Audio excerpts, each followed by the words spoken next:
Salut à tous. Aujourd'hui, on va parler d'un artiste qui a marqué toute une génération de joueurs et de lecteurs, Carl Critchlow. Si vous avez déjà ouvert un White Dwarf dans les années 80, joué à Warhammer au bout de bol ou même feuilleté un Monster Manual de Donjons et Dragons, vous avez probablement croisé son travail.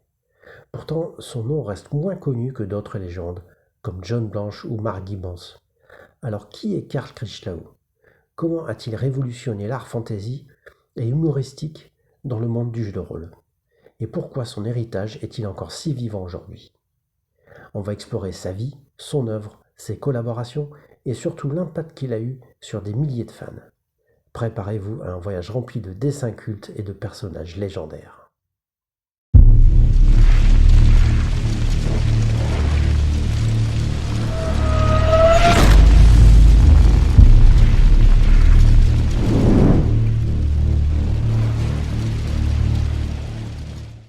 Carl Critchlow naît en 1963 à Liverpool, en pleine effervescence culturelle britannique. Dès l'adolescence, il est fasciné par les comics, la fantasy et la science-fiction. Il passe des heures à dessiner des héros inspirés de Conan, Judge Dredd et des films comme Mad Max ou Star Wars. À l'école d'art, il développe un style unique mélangeant humour absurde, dynamisme et un trait expressif. Alors qu'il était encore étudiant, Critchlow crée Trudd le Barbarian pour un fanzine local. Trudd est un barbare parodique, gros et toujours prêt à affronter des monstres ou des dieux avec une logique décalée. Le personnage plaît immédiatement et Critchlow commence à la proposer à des magazines. En septembre 1983, White Dwarf publie le premier épisode officiel de Trudd dans son numéro 45. C'est le début d'une aventure qui durera plusieurs années. Trudd est loin du barbare musclé et stoïque. Il est maladroit, gourmand et souvent victime de ses propres plans. Les gags reposent sur des jeux de mots, des situations absurdes et les références à la pop culture. Critchlow utilise un trait épais, des contrastes marqués et des expressions exagérées, ce qui rend ses planches immédiatement reconnaissables. Dès sa première apparition, Trudd le Barbare devient un phénomène. Les lecteurs adorent son humour et son univers, et Games Workshop voit en lui un excellent vecteur pour promouvoir ses jeux. Critchlow publie plus de 50 épisodes de Trudd dans le magazine, souvent en lien avec des sorties de figurines ou de règles. Mais Critchlow ne se limite pas à Trudd. Il contribue à Dark Future, un jeu de course post-apocalyptique où il dessine des véhicules futuristes et des gangs. Ces illustrations sombres et dynamiques capturent l'esprit Road Warrior du jeu. Il réalise des croquis et des illustrations pour les règles de Blood Bowl avec un humour typique de Trudd. Il dessine enfin des décors et des personnages pour Rogue Trader, la première édition de Warhammer 40 000. Critchlow se distingue par un trait expressif. Ses personnages sont toujours en mouvement, avec des poses exagérées et des expressions faciales très travaillées. Il utilise des techniques traditionnelles avec des ombres profondes et des éclairages dramatiques. Ses dessins regorgent de clins d'œil au jeu de Games Workshop, ce qui plaît aux fans.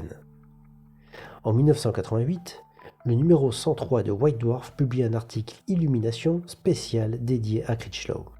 On y découvre ses croquis, ses techniques et des œuvres inédites. C'est une reconnaissance officielle de son talent, et cela renforce encore son statut de star chez Games Workshop. Dans les années 90, Critchlow commence à travailler pour d'autres éditeurs. Il illustre des comics, notamment des titres comme 2000 AD, où il côtoie d'autres légendes du comics britannique. Enfin, il devient professeur d'art et forme une nouvelle génération d'illustrateurs. Beaucoup de ses élèves, comme Barry Redshaw, le citent comme une influence majeure. En 2000, Critchlow quitte les grands éditeurs pour se concentrer sur Trudd the Barbarian en auto-édition. Il publie une série de comics indépendants qui remporte un succès critique et gagne même le Diamond 2004 Awards pour la meilleure publication indépendante. Ces comics sont plus matures, mais gardent l'humour et l'énergie qui ont fait le succès de Trudd. Critchlow veut explorer des histoires plus longues et plus personnelles sans les contraintes des grands éditeurs. Les fans de White Dwarf le suivent et la série devient un symbole du comics indépendant britannique. Parallèlement, Critchlow illustre plusieurs livres pour la 3e édition de Donjons et Dragons, notamment le Monster Emmanuel, le Fiendish Codex 1 Hordes of the Abyss et Magic of Faerun. Ces dessins, sombres et travaillés, s'intègrent parfaitement à l'univers de D&D, et il est salué pour sa capacité à donner vie à des créatures monstrueuses tout en gardant un style reconnaissable. Critchlow incarne l'esprit créatif et décomplexé des années 80 de chez Games Workshop. À une époque où l'entreprise était un petit studio rempli d'artistes passionnés, il a contribué à forger une identité visuelle unique, mêlant humour, action et fantaisie.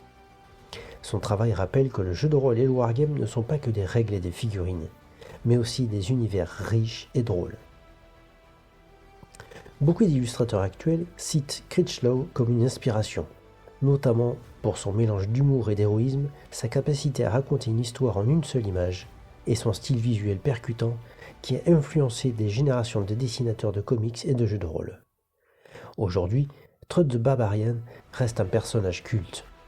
Les figurines originales de Trudd sont des pièces de collection, et ses comics indépendants sont recherchés par les fans. Games Workshop a même réédité certains de ses travaux dans des compilations, preuve de son statut d'icône. Il représente une époque où les jeux de rôle et les comics étaient plus artisanaux et audacieux. Peu d'artistes ont réussi à mélanger humour et fantasy avec autant de talent. Critchlow est resté fidèle à sa vision, même en quittant les grands éditeurs. Carl Critchlow est bien plus qu'un simple illustrateur. C'est un pionnier, un conteur, un artiste qui a su capturer l'esprit d'une époque.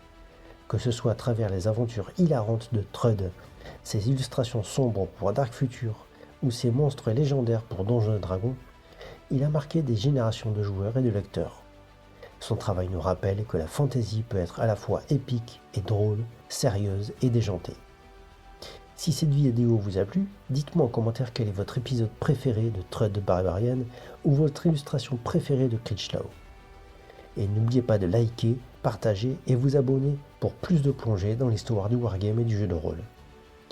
Vous avez également à votre disposition le Discord de la chaîne. À la prochaine pour une autre vidéo de Oldhammer French Hobby.